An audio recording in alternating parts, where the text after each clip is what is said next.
Good morning, everyone. Got your coffee? I got mine. So listen, I hope after today's video, my sisters and I can still be friends. We can still be sisters. Because whenever I bring the conversation around to what Black women should be doing better and the things that we need to be cognizant of as Black women and as mothers, y'all like to get down in the comments and tussle. I'm not going to tussle with you, though. I'm just going to block you. Okay? Because we can have conversations and we can disagree, and we can do that respectfully. But before I get to the conversation, though, I want to say thank you so much to Gilda. Gilda, thank you, my love. How's your house going on, by the way, the new place and everything? Have you gotten to the point where you're decorating yet? Let me know. I mean, or you can do it over in the room if you like, if you just like less eyes and ears. And Simply Rona, thank you so much, honey. I still can't get over those pens you sent. And to Vincent, thank you so much for the cup of coffee. I appreciate you. I am going to be out on the road today doing some things for my community. We're going to have boots to the ground today. So that cup of coffee is going to be right on time, love. Thank you so much. I appreciate you. Anyway, listen. We talk about before I say that, let me say this. Whenever I talk about white women and how white women are the women who uphold patriarchy and white supremacy. They are the gatekeepers, the guardians of that shit, because they raise the sons and they marry the men and they benefit. And so they keep those systems intact. And when I say that, as mothers, women have the most influence over their children and who their children become and ultimately become. And whenever I say that, y'all always agree. Well, keep that same energy.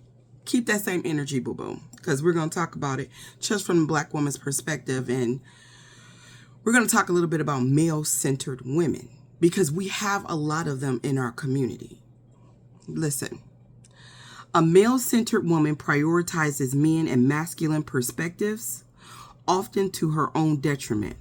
This can manifest as valuing men's opinions and validation above her own, or structuring her life around men's needs and desires at the expense of her own well-being and that of other women. I agree with that definition of male-centered women. I was raised by a woman who was very much so male-centered. I remember my mother telling me at one point, she said, I hope you have boys. I did end up having boys, by the way. And the way she mothered and parented my brother, because there were only two of us, just me and my half-brother. Same mom, two different dads. The way she parented me versus him, a glaring difference.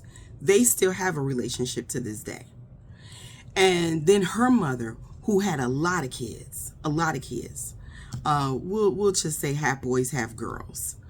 It was clearly very obvious how my grandmother favored her sons over her girls. She too was very male-centered, and that's probably where my mother learned it. When we go over to my paternal adoptive side, my grandmother only had one child that she brought into the marriage. And then my grandfather had one child that he brought into the marriage. My grandmother was also on that side very male-centered. She didn't raise, like my other grandmother did, she didn't raise Black men who were abusive and treated Black women. My uncles, they were abusive physically, mentally, emotionally to Black women. They were. Now, back to my paternal adoptive side, he didn't hit women, at least as far as I know. He beat the crap out of me. But as far as I know, I don't think he ever struck my mother. But I don't know, because it's her story to tell and I have never seen it, so I can't say that it happened. But he beat on me a great deal. Um, she didn't necessarily raise a wife beater. That's what I'm trying to get at. But she did raise a sadist, because he was mentally, emotionally, spiritually, sexually, and physically violent. He was a sadist. I mean, like, I'm not,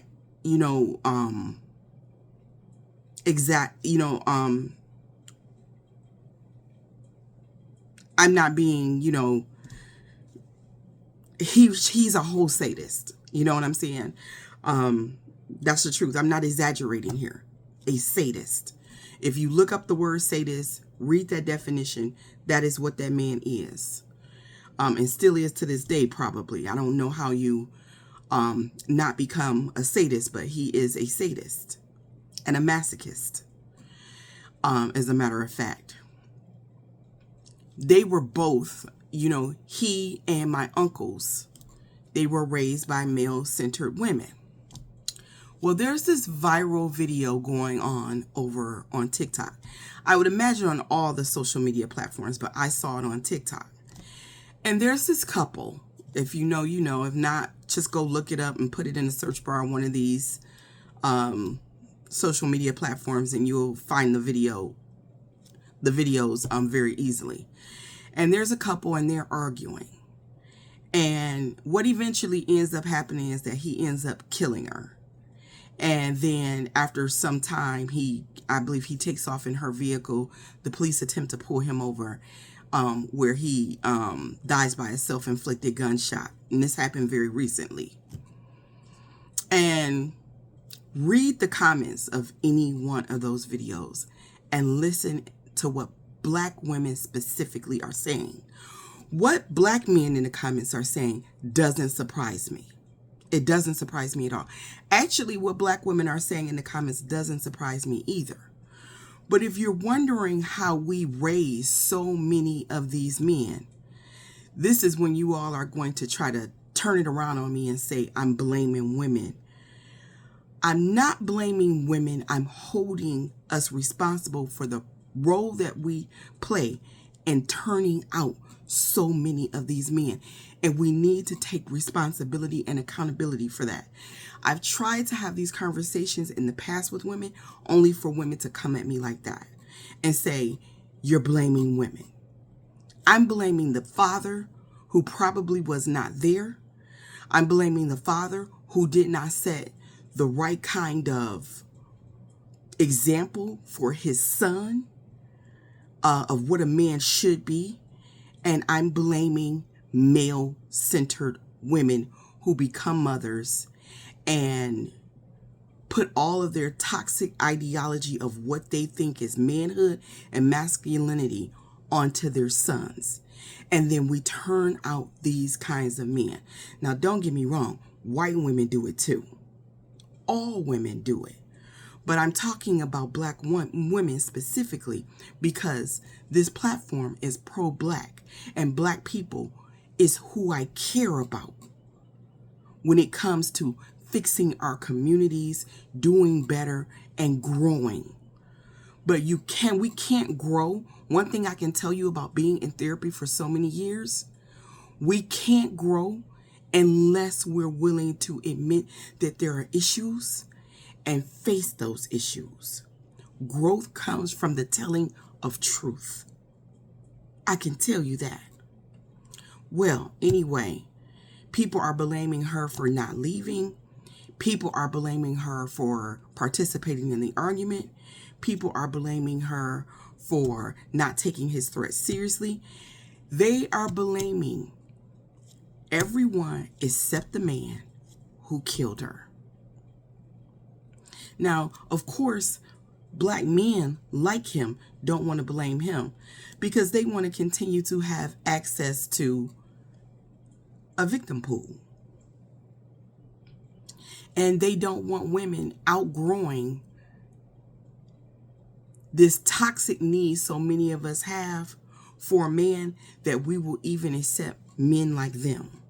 And there are a lot of women walking around because they don't want to be lonely, and because they are male-centered, they will walk around and they will accept men like this into their lives, whatever the reason is.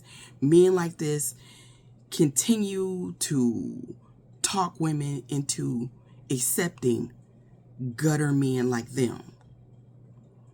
And women who are male-centered will defend men like that.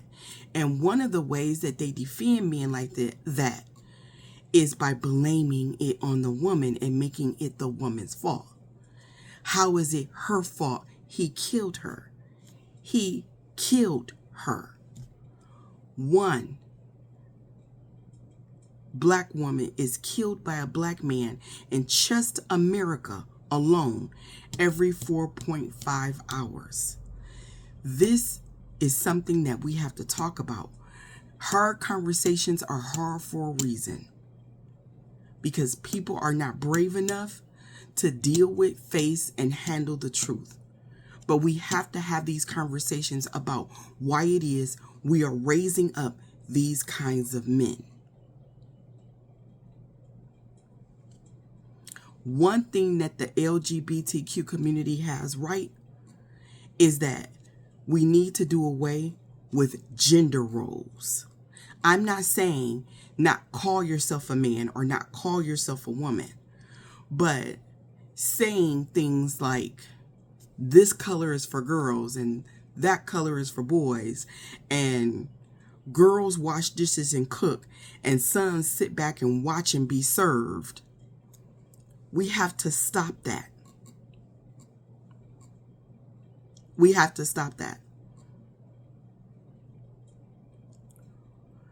I think that it is very important that girls cut grass and take out garbage, and boys do laundry and cook and clean, and that they switch up on those roles so that all the children know the roles.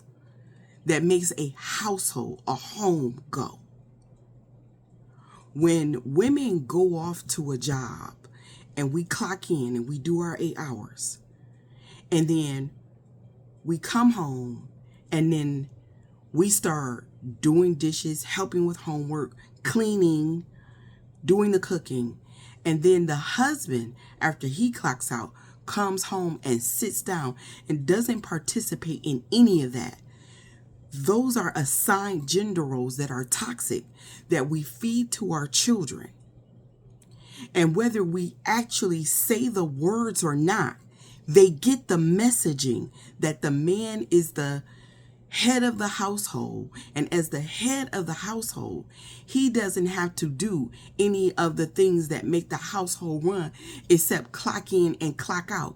And everything else is on the woman to do. That's why so many of us die exhausted. Because we are being exhausted in these toxic gender roles. Nobody should be able to sit down until the last chore is done, the last child is fed, bathed, washed, and in the bed. Nobody should be able to sit down.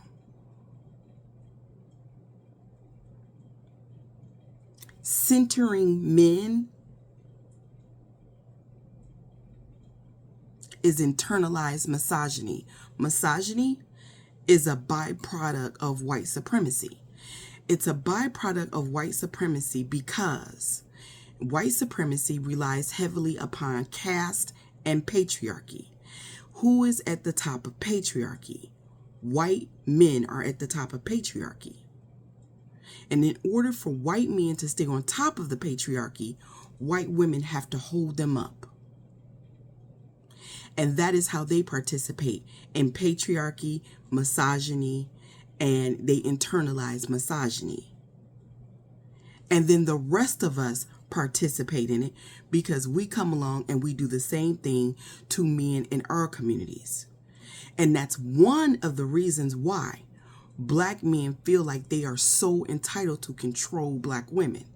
Because unlike the white man on top of the patriarchy who controls everything, Black men control absolutely nothing except their households, if they have one, and the Black women inside of them, which is why they are so hard on us.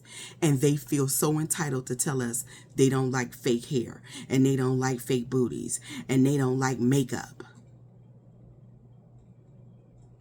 and they don't like women who are independent, and but they want you to pay half 50% of the bills. They want to still be able to cheat on you, but they want you to stay in the relationship. And then when you outgrow all of that toxicity and you make a better decision for yourself, meaning you choose yourself, it's why so many of them spaz out and try to unalive us or hurt us in some other way through our babies, because of the toxic gender roles that they have been taught.